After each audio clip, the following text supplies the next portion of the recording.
A minha primeira pergunta, professor, está lá na página 2, na principiologia. É o primeiro princípio. O princípio do posicionamento pessoal enquanto recurso-chave para a convivialidade lúcida. E depois eu já vou aproveitar que já estou aqui com o microfone para você falar sobre a numerologia que fala dos vínculos, né? Você já está falando da convivialidade sadia, né, deste princípio, e depois a numerologia, então, que está na mesma página. Por favor. Beleza, vamos lá. Começando aqui. Principiologia, então... Só um minutinho que me atrapalhei aqui um pouco. É o primeiro princípio ali na... O princípio do posicionamento pessoal enquanto recurso-chave para a convivialidade lúcida. Sim. É o seguinte, porque assim, se a pessoa ela acaba tendo uma espécie de dificuldade de defender seus posicionamentos, ela vai tender a, às vezes, se forçar a ficar numa situação de convivência que lhe é desagradável, ou que lhe é, vamos dizer assim, compulsória, ou até ela vai acabar levando algum antagonismo com relação àquele contexto de convivência. O que predispõe muitas vezes a uma condição de interprisão, né?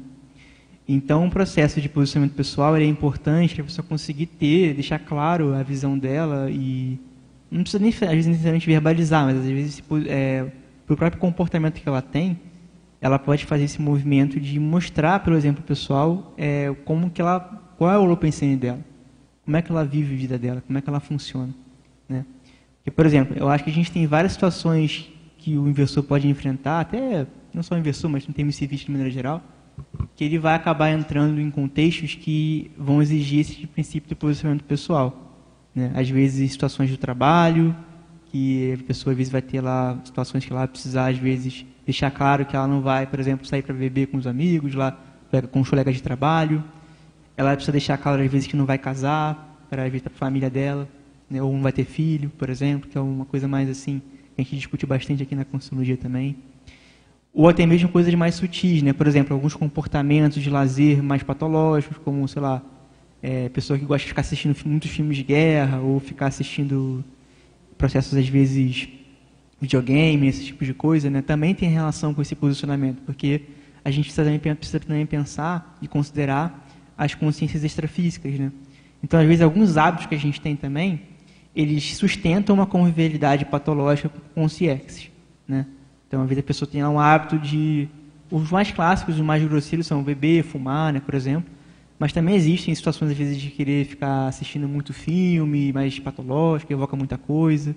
Ou até mesmo comportamentos da pessoa. Às vezes, ela tem muito sarcasmo em algumas situações, zombar dos outros, que levam a um processo de conexão com consciências mais patológicas. Então, quando a pessoa começa a ter esses posicionamentos, ela começa a fazer esse rompimento com esse holopensene, né? Então, no meu ponto de vista, se a pessoa começa a ter mais noção daquilo que ela quer, ela bota isso em prática, ela é coerente com isso, a tendência é que ela comece a ter mais convivência lúcida, porque ela vai separar consciências que querem sustentar aquele holopensene patológico, então ela vai se afastar dessas consciências, e ela vai começar de alguma forma, a fazer um movimento de conexão com consciências que estão mais afins àquela posição que ela quer tomar. E aí ela começa a ter mais lucidez com relação aos fluxos que ela vai encontrar no dia a dia, né? Então eu vejo muito nessa linha. Muito aí, bom. Com relação ao outro, qual que é? A numerologia, né? A numerologia, mas é dar uma palhinha, né? Porque são 7 itens, você pode falar um pouquinho Sim, só... Sim, posso falar. De cada um, está na página 3. A numerologia aqui, a gente quis exemplificar alguns vínculos conscienciais que a pessoa pode ter na medida em que ela começa a ter esses posicionamentos que eu estava falando antes, né? Então, é bom a gente também ter essa noção mais do paradigma consciencial. Quando eu falo vínculo consciencial, é que a pessoa está se conectando não só do ponto de vista de convivência com outras pessoas, mas também do ponto de vista de holopensene, né? Ela está começando a fixar a forma dela funcionar com algum holopensene que tem outras consciências também que estão pensando daquele jeito e que, de alguma maneira, representam algum nível de homeostase, né? Então, esses exemplos que estão na numerologia, todos têm relação com isso. Se a gente for ver aí, ó, vínculo consciencial no autorado, vínculo consciencial com o Equipex, vínculo consciencial com o IC, com o Greenvex, com a docência. todos esses vínculos conscienciais que a pessoa começa a se conectar com o Holopensene mais favorável a Tares, eles são exemplos de posicionamentos mais cosmoéticos que o intermissivista pode ter, o inversor pode ter dentro desse contexto. Então, é essa relação da gente pensar que os vínculos são mais sérios, são com esses holopensenes, né? Eu acho que ajuda muito a gente começar a ver algumas dificuldades que, às vezes, o intermissivista pode ter de ter um posicionamento, de romper com algum grupo antipatológico, né? Que muitas vezes acontece muito isso. O jovem está lá começando a voluntariar e ele tem uma conexão emocional com aquele grupo.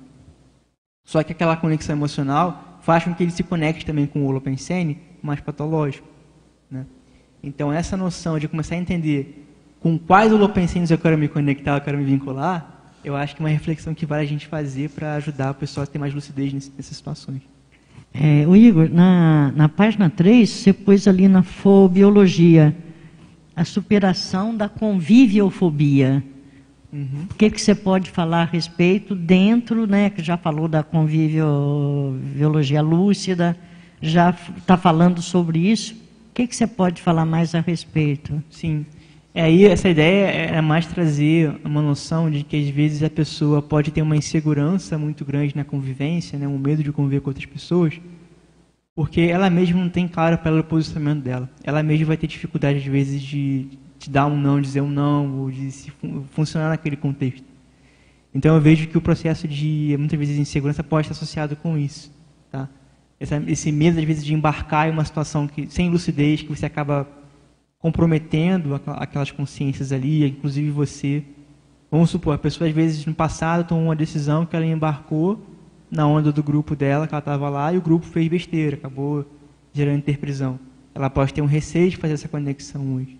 Então, o processo de superação de conviviofobia, ele está muito associado à pessoa começar a ter mais confiança em função dessa noção do que é o melhor.